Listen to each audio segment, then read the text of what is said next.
Hello guys, how are you all? Welcome to the learn notes for you. जैसा कि आप सभी को पता है, हम कर रहे हैं यूजीसी नेट लॉ पीवाईक्यूज, जिसमें कि हमने सभी पीवाईक्यू को सेग्रीगेट कर रखा है अकॉर्डिंग टू देयर सब्जेक्ट्स और यूनिट। और आज की इस वीडियो में हम डिस्कस करने वाले हैं इंटरनेशनल लॉ। इंटरनेशनल लॉ के जितने भी क्वेश्चंस हैं यूजीसी नेट लॉ में पूछे गए उनको कर रहे हैं। और इसका ये क्या है, आज पार्ट 3, ऑलरेडी 2 वीडियो हम इसकी बना चुके हैं। इसके साथ साथ हम इसकी टेस्ट सीरीज है वो भी आपको अवेलेबल कराइए, जो कि आप learn notes for you app पे जाकर गूगल प्ले स्टोर से या नीचे डिस्क्रिप्शन से भी डाउनलोड कर सकते हैं, या फिर डायरेक्ट आप वेबसाइट के थ्रू भी उसके ऊपर एक्सेस कर सकते हैं। जहां पर टेस्ट सीरीज में आपको एक टेस्ट सीरीज है कॉन्स्टिट्यूशन ऑफ इंडिया की फ्री ऑफ कॉस्ट मिल रही है, जिसमें कि 100 क्वेश्चन है, जो कि आप अटेम्प्ट करके एक बार देख सकते हो, जिससे कि आपको पता चलेगा कि किस तरीके से आपका मैटर है वो इससे कवर हो रहा है और कितनी ये आपके लिए हेल्पफुल है। और इस चैनल को सब्सक्राइब कर ले ताकि ऐसी ही वीडियो आप तक पहुंचती रहे और किसी भी तरह का आप कोई अपडेट मिस ना कर दें।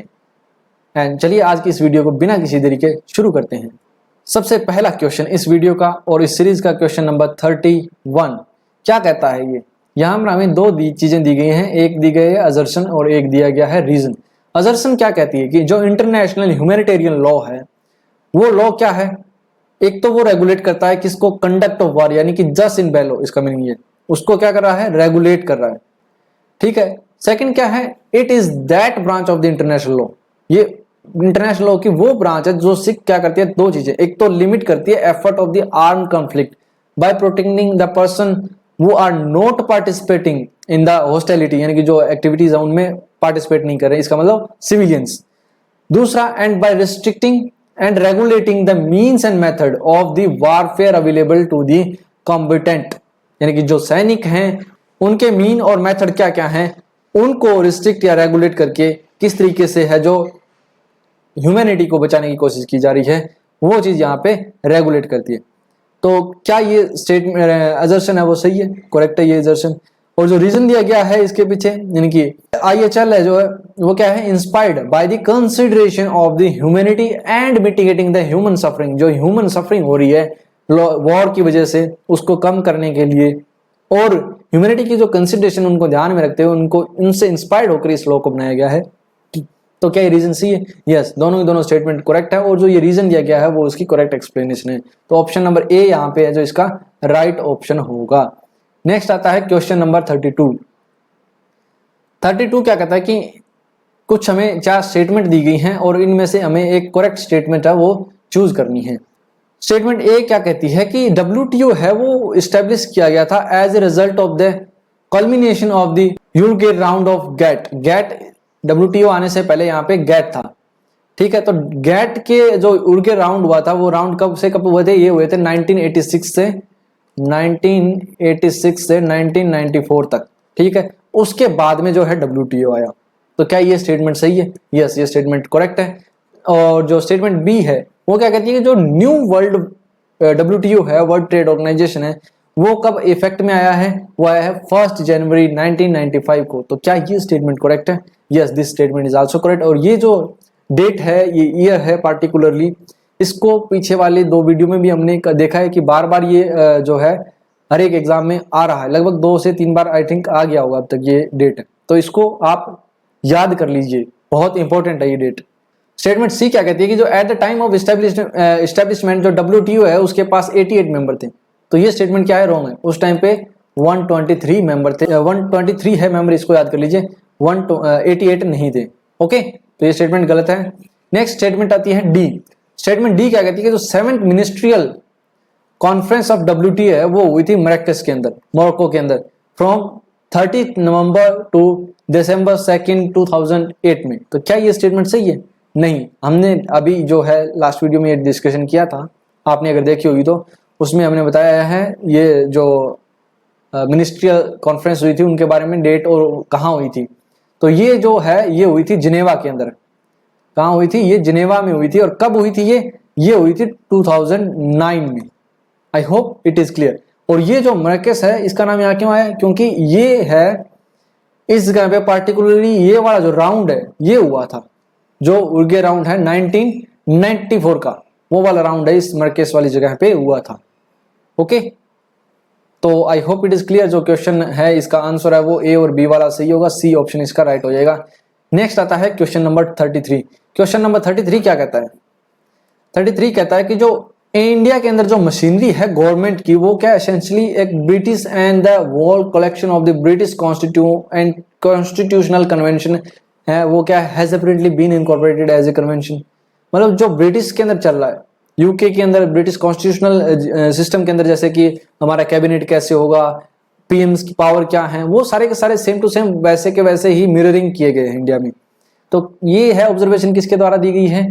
ये ऑब्जर्वेशन दी गई है सर आइवोर जेनिन के द्वारा। I hope it is clear. ये और ये थे कौन? ये थे एक ब्रिटिश कॉन्स्टिट्यूशनल स्कॉलर जिन्होंने ये ऑब्जर्व किया था। और इसके अलावा यहाँ पे एक जूरिस्ट ये इंपॉर्टेंट है, ये है एवी डाइस। इन्होंने जो रूल ऑफ लॉ की थ्योरी है वो दी है। बाकी के दो इतने ज्यादा इंपॉर्टेंट नहीं है हमारे एग्जाम पॉइंट ऑफ व्यू से, तो इनको हम डिस्कस नहीं करेंगे। तो ऑप्शन नंबर बी इसका राइट आंसर होगा। क्वेश्चन नंबर 34 क्या कहता है कि नीचे कुछ चीफ एक्सपोनेंट दिए गए हैं, ये हमारे पास है, इनमें से हमें चूज करना है थ्योरी ऑफ कंसेंट कौन से चीफ एक्सपोनेंट के द्वारा दी गई है regarding the basis of international law. तो इसमें अगर हम कहें तो इसमें जो मेन चीफ एक्सपोनेंट की बात करें तो वो है अजिलोटी, ट्रिपल, ओपनहाइम। ये तीनों के तीनों जुरिस्ट हैं, वो इसमें मेन चीफ एक्सपोनेंट हैं जो माने गए हैं इस थ्योरी के। और ये कंसेंट थ्योरी है वो क्या कहती है? ये कहती है कि जहां पर स्टेट है वो इंटरनेशनल लॉ के लिए तभी बाउंड होगा जब उसने उस ट्रीटी को या उस कन्वेंशन को या उस कस्टम को उसने कंसेंट दी है, ठीक है, तभी वो है जो इंटरनेशनल लॉ उस पार्टिकुलर स्टेट पे बाउंड होगा। Okay, I hope it is clear. तो ऑप्शन नंबर ए है जो इसका राइट हो जाएगा। नेक्स्ट क्वेश्चन नंबर 35 क्या कहता है? यहां पे दो स्टेटमेंट हमें अजर्सन रीजन फिर से दे दी गई हैं। अजर्सन क्या कहती है कि subject to the rule of jus cogens local customary law can supplement or derogate from the general custom. Jus cogens का मतलब प्रॉपर्टी नॉर्म, जो कि जनरली हर एक जगह पे चलते रहते हैं, उन नॉर्म की बात हो रही है कि रूल ऑफ जस्ट कॉग्निस कहते हैं कि लोकल कस्टमरी लॉ है वो सप्लीमेंट की जा सकती है या डेरोगेट खत्म की जा सकती है फ्रॉम द जनरल कस्टम। तो क्या ये अजर्सन सही है? ऑब्वियसली बात है, सही है। सेकंड रीजन क्या कहता है कि जो इंटरनेशनल लॉ है वो does not recognise the concept of local custom. Local custom के कंसेप्ट को ये रिकॉग्नाइज नहीं करता इंटरनेशनल लॉ, तो ये है गलत। इंटरनेशनल लॉ में लोकल कस्टम्स भी हैं वो रिकॉग्नाइज की गई हैं, तो ये अगर ना होता तो ये सही होता। तो ये स्टेटमेंट रीजन क्या है? गलत होगा। तो इसका ऑप्शन नंबर सी है वो क्या हो जाएगा? राइट हो जाएगा। तो रीजन अजर्सन 1 में कहा गया है कि जो लोकल कस्टम है वो क्या है कि जो जनरल कस्टम होती है उनको मॉडिफाई कर सकती है, जब तक कि वो जो एक जस्ट कॉग्निस यानी कि जो प्रीएम्पटरी नॉर्म है उनको वोलेट ना करती हो, तब तक वो उनको मॉडिफाई कर सकती है जनरल कस्टम्स को। I hope it is clear. Next question आता है क्वेश्चन नंबर 36 क्या कहता है कि नीचे हमारे पास में कुछ केस लॉ दिए गए हैं और इन केस लॉ को हमें एक्स्ट्रा डिसीजन के ऊपर सारे के सारे केस लॉ, एक चीज याद रखना, दूसरी इनको क्रोनोलॉजिकल ऑर्डर में सेट करना।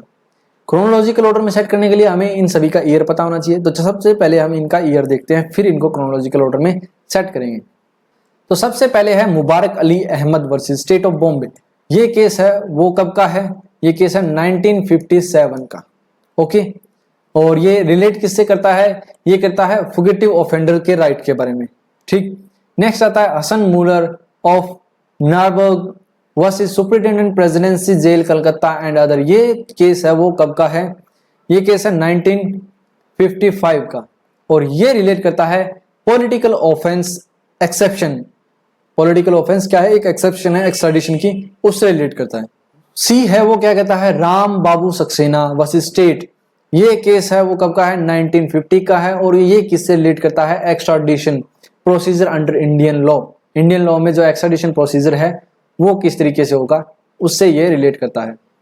फिर आता है state of Madras versus CG Menon, और ये केस है 1954 का, और इस केस में ड्यूअल क्रिमिनलिटी है जो प्रिंसिपल है वो यहाँ पे डिस्कस किया गया था। I hope it is clear. तो इसमें जो है हमारा क्रोनोलॉजिकल ऑर्डर है वो कौन सा सेट बैठता है? ऑप्शन नंबर बी वाला। नेक्स्ट क्वेश्चन आता है क्वेश्चन नंबर 37 क्या कहता है कि जो इंटरनेशनल लॉ है वो एक इंडीड बहुत जरूरी है, इज साइनी क्वा non for the establishment of rule of law in the interstate relation. Interstate relation के बीच में जो इंटरनेशनल कोर्ट ऑफ जस्टिस है वो एक बहुत ही असेंशियल, साइनी क्वा नॉन का मतलब एक असेंशियल चीज होना जो कि बहुत जरूरी है। तो वो रूल ऑफ लॉ को एस्टेब्लिश करने के लिए जरूरी है। तो ये किसके द्वारा कहा गया है? कौन से जज ने कहा है? तो ये कहा है जज नागेंद्र सिंह। नागेंद्र सिंह कौन थे? नागेंद्र सिंह थे India's first ICJ president.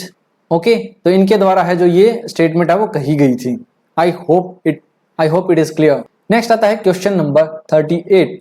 Question number 38 क्या कहता है कि इनमें से कौन सी जो स्टेटमेंट है वो करेक्ट है as per the article 111 of the agreement establishing WTO. The main function of WTO are, main function कौन से हैं डब्ल्यूटीओ के, ये इस आर्टिकल में दिए गए हैं।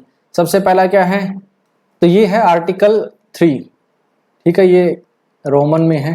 तो इसमें क्या है, जो कोर फंक्शन है वो दिए गए हैं डब्ल्यूटीओ के। तो चलिए देखते हैं कौन कौन से। फर्स्ट ए स्टेटमेंट क्या कहती है, to administer and promote agreements on individual and multi national agreements. तो क्या ये स्टेटमेंट सही है? नहीं, ये स्टेटमेंट क्या है, रॉन्ग है। यहाँ पे इंडिविजुअल नहीं आता, सिर्फ जो स्टेट हैं उनकी मल्टीनेटरल जो एग्रीमेंट्स होते हैं उन पे है जो ये गवर्न करता है, इंडिविजुअल के ऊपर नहीं करता। मल्टीलेटरल एग्रीमेंट्स पे यह है जो गवर्न होता है, ठीक है। बी स्टेटमेंट क्या कहती है, to administer the rules and procedure governing the settlement of dispute. तो क्या ये स्टेटमेंट सही है? Yes, this statement is correct. Third क्या कहती है, to administer the trade policy review mechanism TPRM। क्या इसको ये एडमिनिस्टर करती है?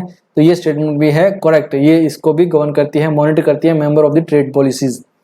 और डी क्या कहता है, to coordinate IMF TBRD and World Bank on regional economic policy. तो क्या ये स्टेटमेंट सही है? तो ये स्टेटमेंट क्या है, गलत है, क्योंकि जो मेन फंक्शन है वो WTO का इनके साथ कोऑर्डिनेशन करने का नहीं है। तो ये वाली स्टेटमेंट भी रॉन्ग होगी। तो इसमें बी और सी जिस ऑप्शन में आ रहा है वो होगा करेक्ट, तो सी ऑप्शन इसका हो जाएगा राइट। नेक्स्ट आता है, which of the following statement are correct. इनमें से कौन से स्टेटमेंट्स हैं वो करेक्ट हैं। सबसे पहले कि एक कन्वेंशन है ऑफ नेशनलिटी, वो वाज अडॉप्टेड इन 1928। तो क्या ये स्टेटमेंट करेक्ट है? नहीं, ये करेक्ट नहीं है, ये गलत है, ये स्टेटमेंट रॉन्ग है, क्योंकि ऐसी कोई 1928 में ऐसी कोई कन्वेंशन है वो अडॉप्ट नहीं की गई है। सेकंड बी क्या कहता है कि जो कन्वेंशन ऑफ नेशनलिटी है of married women was adopted in 1957। तो क्या ये स्टेटमेंट करेक्ट है? यस, ये करेक्ट है, जहां पे इक्वल राइट की बात की गई है। और सी में क्या कहा गया है, जो convention on reduction of stateless was adopted in 1961। तो क्या ये स्टेटमेंट सही है? Yes, this statement is also correct. Next statement क्या कहते हैं, convention on the nationality of a new born child was adopted in 1938। तो क्या ये स्टेटमेंट सही है? 1938 में हुई थी अडॉप्ट, ये स्टेटमेंट रॉन्ग है। ये स्टेटमेंट हुई थी आई थिंक 20 नवंबर 1982 में, ओके, और इन्फोर्स हुई थी आई थिंक 1990 में।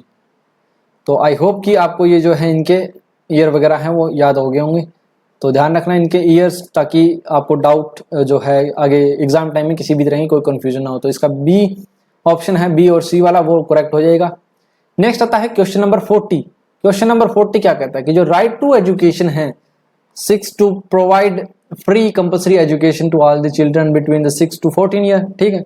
बट जो एक मॉडिफिकेशन की गई है child labour act formalise the employment of the children between the 0 to 14 year in the family enterprise, यानी कि जो फैमिली इंटरप्राइजेज हैं उनके अंदर इनकी एम्प्लॉयमेंट को मतलब मान लिया गया है।